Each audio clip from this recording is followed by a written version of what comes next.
नमस्कार। आज के इस वीडियो में हम बात करेंगे जेपी पावर स्टॉक के बारे में। दोस्तों बेटर परफॉर्मेंस यहाँ पे आज के दिन दिखाया है और आज के दिन ये इतना अपर सर्किट, ये एक बहुत बड़ा अपर सर्किट है। जैसे कि यहाँ पे नॉर्मल डे में तो अपर सर्किट लगता ही है, बट जहाँ पे दोस्तों निफ्टी आपका 500 पॉइंट गिरा हो, निफ्टी सभी इंडेक्स आपके mid cap, small cap and large cap सभी इंडेक्स आपके 2-2, 2.5% गिरे हो, वहाँ पर जेपी पावर का अपर सर्किट लगाना ये एक बहुत ही बड़ी बात है।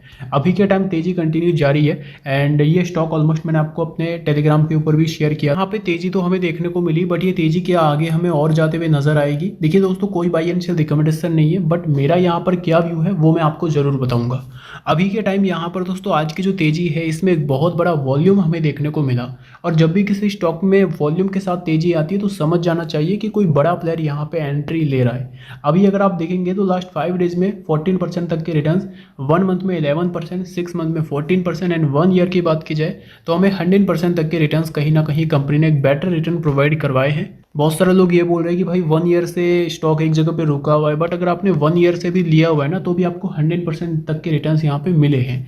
बट आप इसमें एग्जिट एंट्री की, मान लो हाई पे गया, यहाँ पे एंट्री ली, अगेन यहाँ पे बेच दिया, अगेन यहाँ पे एंट्री ली, यहाँ पे लॉस में बेच दिया, तो आपको कुछ नहीं मिला होगा। बहुत सारे लोग ये सोच के लेते हैं, बहुत सारे लोग ये बोलते हैं कि 1 ईयर से इसमें है बट रिटर्न नहीं मिल रहा। बट आप 1 ईयर से इसमें एग्जैक्टली नहीं रुके हुए, आपने एंट्री एग्जिट किया होगा तो आपको लॉस हुआ होगा। वरना अगर आप 1 ईयर का डेटा देखेंगे तो 100% तक के रिटर्न्स यहाँ पे देखने को मिल रहे हैं। तो सबसे पहले दोस्तों मैं आपको बाजार के नंबर्स दिखाता हूँ। मार्केट के अगर आप नंबर यहाँ पे देखेंगे तो हमें देखने को मिल रहा है लार्ज कैप के स्टॉक्स तो गिरे ही है। ऐसा नहीं है कि सिर्फ लार्ज कैप के, mid cap and small cap वो भी गिरा है। निफ्टी आपका गिरा है 2%, सेंसेक्स गिरा है 2%, बैंक निफ्टी गिरा है 1000 पॉइंट 2%, एंड आपके स्मॉल कैप इंडेक्स जो है, तीनों इंडेक्स हमें 2-2% गिरते हुए नजर आए। मिड कैप इंडेक्स जो है वो तीनों इंडेक्स हमें 2.5% हमें गिरते हुए देखने को मिले।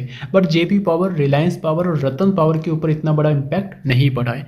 क्यों? क्योंकि वो स्टॉक्स अभी तक चले ही नहीं है। उन स्टॉक्स की अभी के टाइम बारी है। सुजलॉन में गिरावट क्यों हुई? क्योंकि वो ऑलरेडी बड़ा मूव दे चुका था। इस वजह से उसमें क्या हो रही है, शॉर्ट टर्म व्यू के हिसाब से प्रॉफिट बुकिंग चल रही है। तो सबसे पहले आज के नंबर्स देखा जाए, स्टॉक आपका ओपन होता है 19 रुपये 35 पैसे पे, 20 रुपये 10 पैसे का हाई लगाता है, 19 रुपये 32 पैसे का लो भी लगाता है।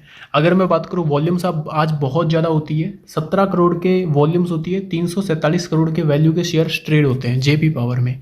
जहाँ पे अगर मैं डिलीवरी की बात करूँ, 43% क्वांटिटी हमें डिलीवर होते हुए देखने को मिल जाती है, जो कि नॉर्मली डिलीवरी अच्छी है। अगर एमओ ऑर्डर की बात की जाए तो 37 लाख क्वांटिटी का हमें एक बाइंग एमओ ऑर्डर देखने को मिल रहा है, जो कि हमारे लिए एक बहुत ही अच्छी बात है, हमारे लिए पॉजिटिव चीज़ है।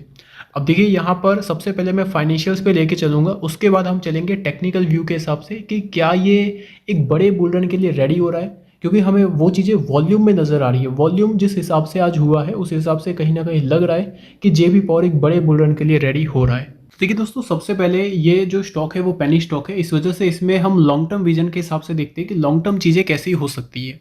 देखिए कंपनी थर्मल पावर में और हाइड्रो इलेक्ट्रिसिटी में देखने को मिल रही है, तो कंपनी के पास चांसेस ये भी है आने वाले समय में कंपनी के पास अगर कैपिटल होता है अच्छा खासा तो कंपनी रिन्यूएबल में, विंड में भी जा सकती है, जो कि एक पॉजिटिव थीम है। और इनका भी अगर देखा जाए थर्मल एंड हाइड्रो इलेक्ट्रिसिटी, तो इनका भी फ्यूचर बेटर है। गवर्नमेंट ने इनके लिए भी एक टारगेट सेट किए हुए हैं। अभी के टाइम अगर मैं बात करूँ जेपी पावर में तो 13,000 करोड़ का मार्केट कैप हो चुका है अगेन कंपनी का, एंड उसी के साथ साथ यहाँ पर 8.5 का पी रेशियो चल रहा है, बुक वैल्यू 18-16 रुपये है।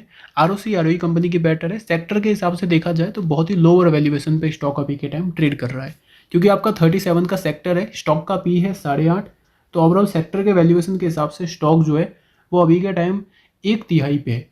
अभी तो यहाँ से अगर देखा जाए सेक्टर के वैल्यूएशन के हिसाब से तो इसकी वैल्यू निकल के आ रही है ऑलमोस्ट आपका 80 रुपीज़ के आसपास। बट जाएगा नहीं जाएगा वो आगे की बात है, बट सेक्टर के वैल्यू के हिसाब से अगर देखा जाए तो कहीं ना कहीं 80 रुपीज़ इसकी वैल्यूएशन देखने को मिल रही है।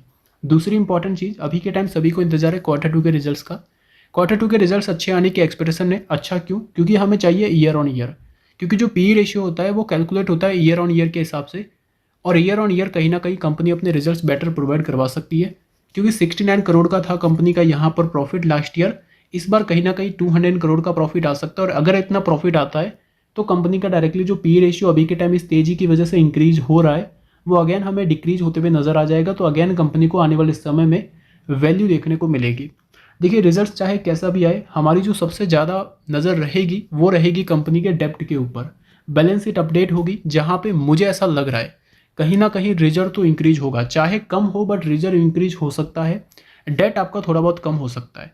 कितना कम होगा वो नहीं, बट थोड़ा सा कम हो सकता है। अगर ज़्यादा कम होता है तब तो अच्छी बात है, बट मेरे हिसाब से कहीं ना कहीं 100 से 200 करोड़ कंपनी डेट अपना कम कर सकती है, ये मेरा व्यू है। उसी के साथ साथ एसेट्स की बात की जाए, 17,000 करोड़ के जो एसेट्स है वो यहाँ पे थोड़े से इंक्रीज होते हुए नजर आ सकते हैं। अगर मैं डेट कम होने की बात करूँ तो कंपनी बहुत ही तेजी से लगभग पर ईयर 800-900 करोड़ तक का डेट कम कर रही है, तो इस बार भी हो सकता है एक अच्छा खासा कंपनी यहाँ पे डेट कम करे।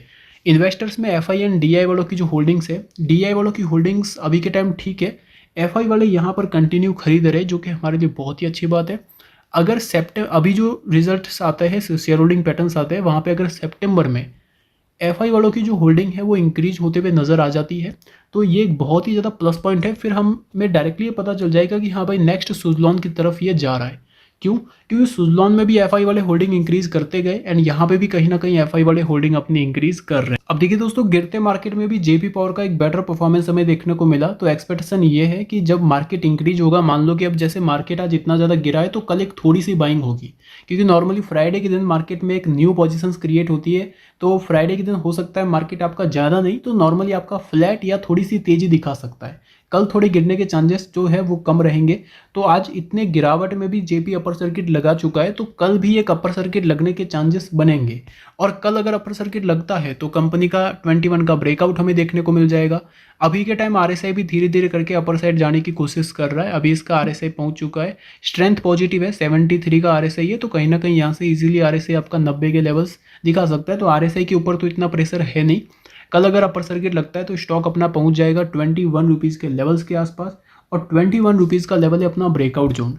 ब्रेकआउट होने से पहले यहाँ पर आ चुका है आज के दिन, अगर आप देखेंगे तो बड़ा वॉल्यूम, अगर आप यहाँ पे देखेंगे तो रिसेंटली लास्ट कुछ कैंडल्स अगर आप यहाँ पे देखेंगे तो 10 करोड़ से ऊपर का वॉल्यूम से भी हमें मुश्किल से देखने को मिला, एंड यहाँ पर आपका वॉल्यूम हुआ है 17 करोड़ शेयर्स का।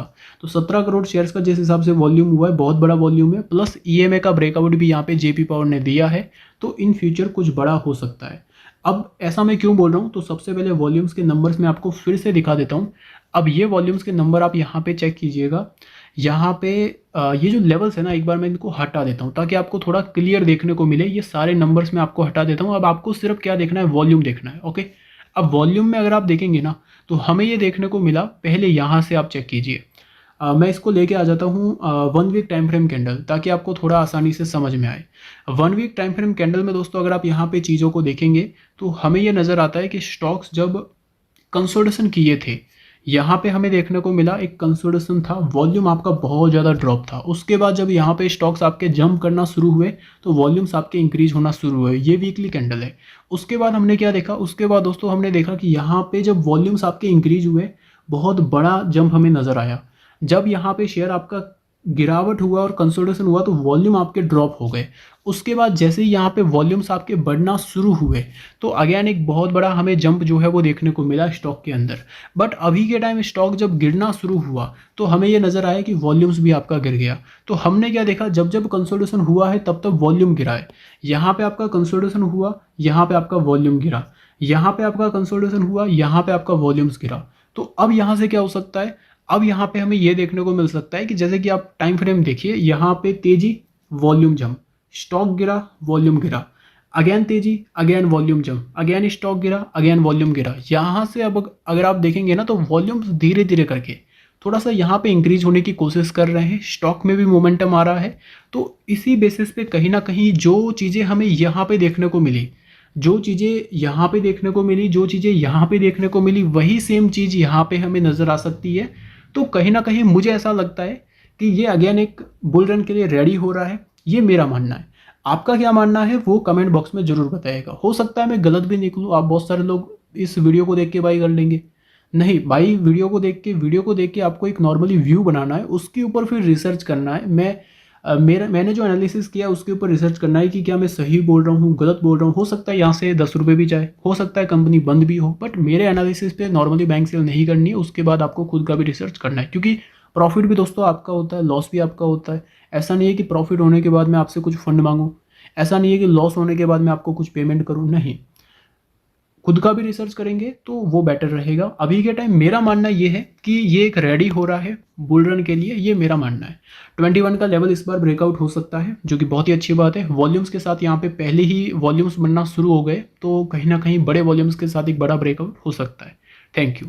24 का एक लेवल है। अब देखिए इंपॉर्टेंट ये है कि 21 का लेवल टूटा तो 24 के लेवल्स पे जाएगा, एंड 24 का अगर लेवल टूट गया तो फिर 30 रुपीज़ के लेवल्स हमें ईजिली देखने को मिल जाएंगे।